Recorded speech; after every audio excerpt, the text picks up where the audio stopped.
cut the chicken, cut the wings, cut the chicken wings in half. That way it'll be easier to eat.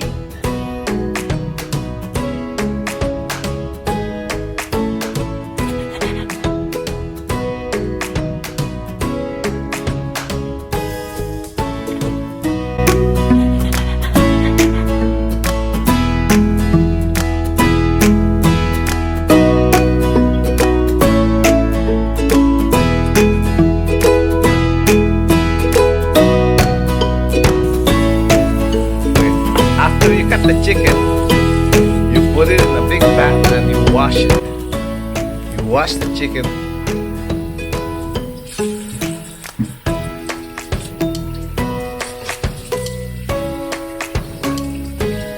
Make sure you clean the chicken good. If you see hairs or anything, try to remove it.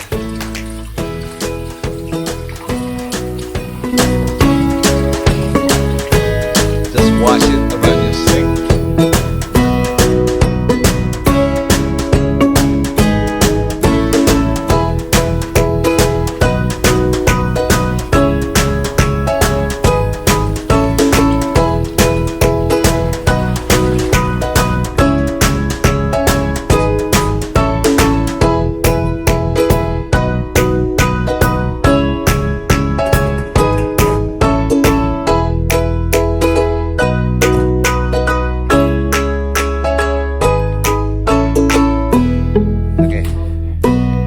After you strain it, put salt,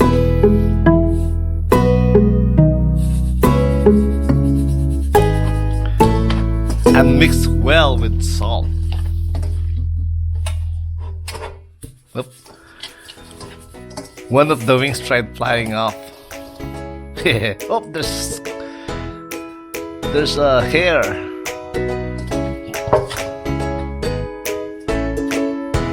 And then add some vinegar. By adding vinegar, you're removing the smell.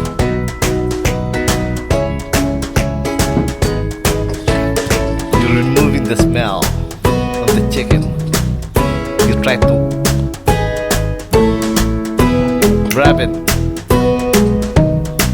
Now it smells like vinegar.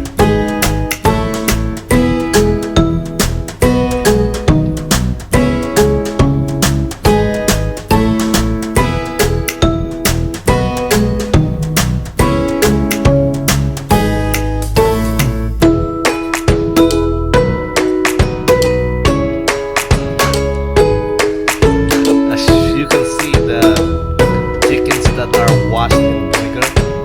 It seems like the slime got washed away.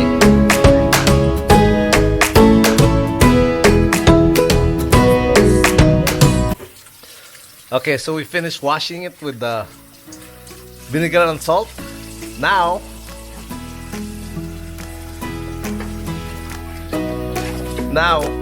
we wash it with warm water. Wash it with cold water.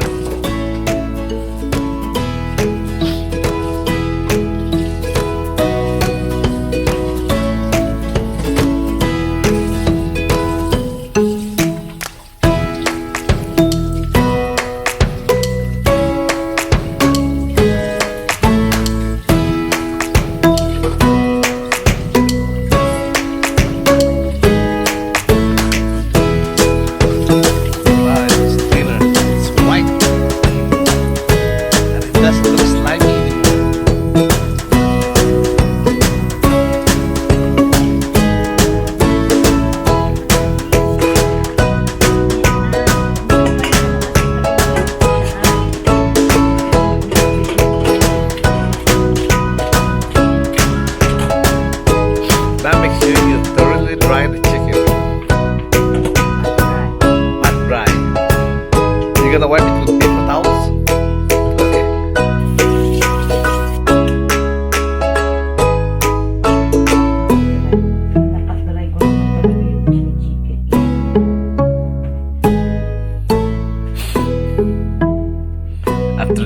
is washed, we thoroughly dry it with paper towel.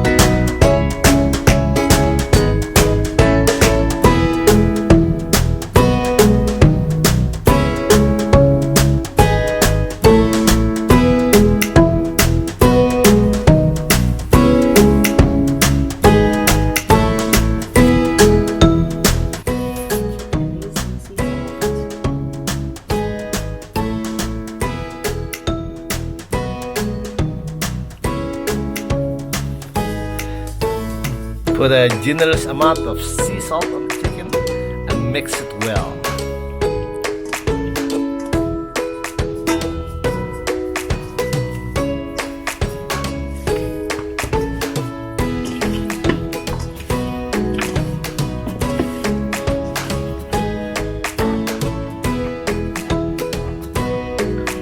And some, can I see the brand now?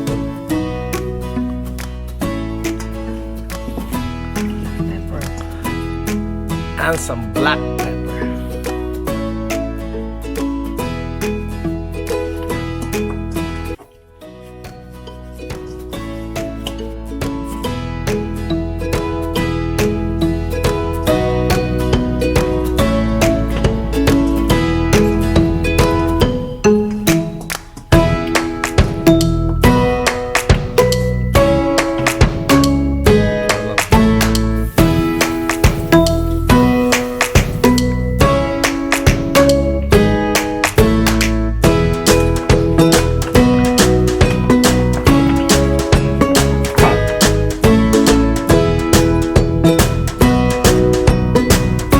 Next step, we're gonna put flour on the chicken.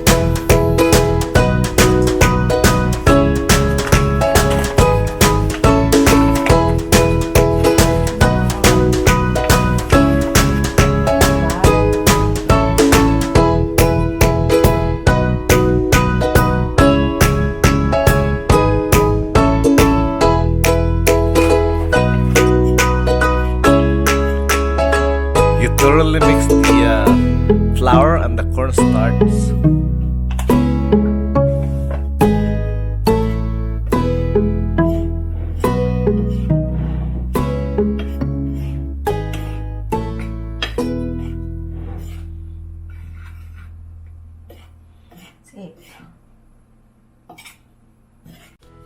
This is where we're gonna fry the chicken. Make sure you put generous amount of oil. We're using Crisco pure vegetable oil for frying.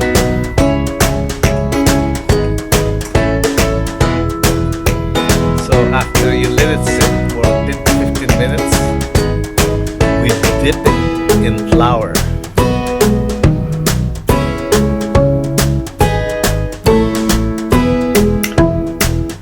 Dip it in flour. Make sure you get all sides.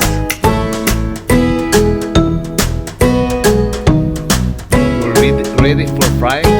Make sure that you have the temperature gauge medium high, not too hot.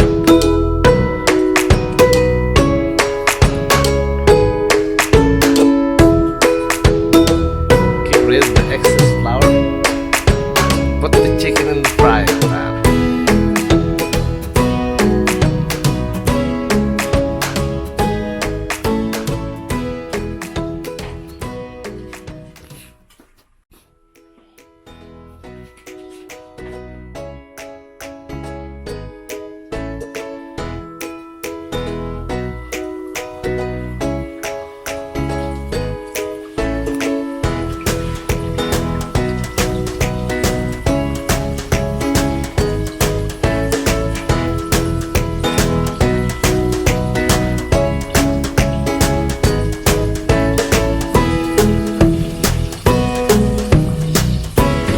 long do you fry it?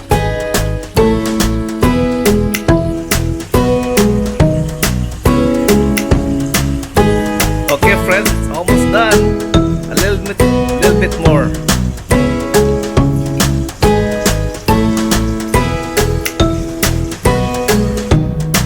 Oh, yes.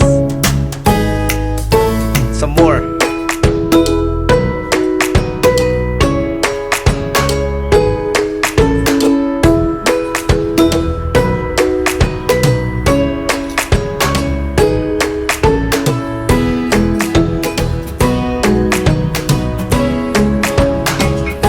Okay, the finished product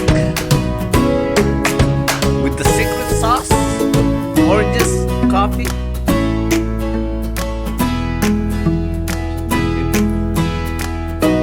This is the fried wings. You have the option of putting the hot sauce there and a Jack Daniels. Okay, YouTubers. We'll see you. I'm having my lunch right now. Bye.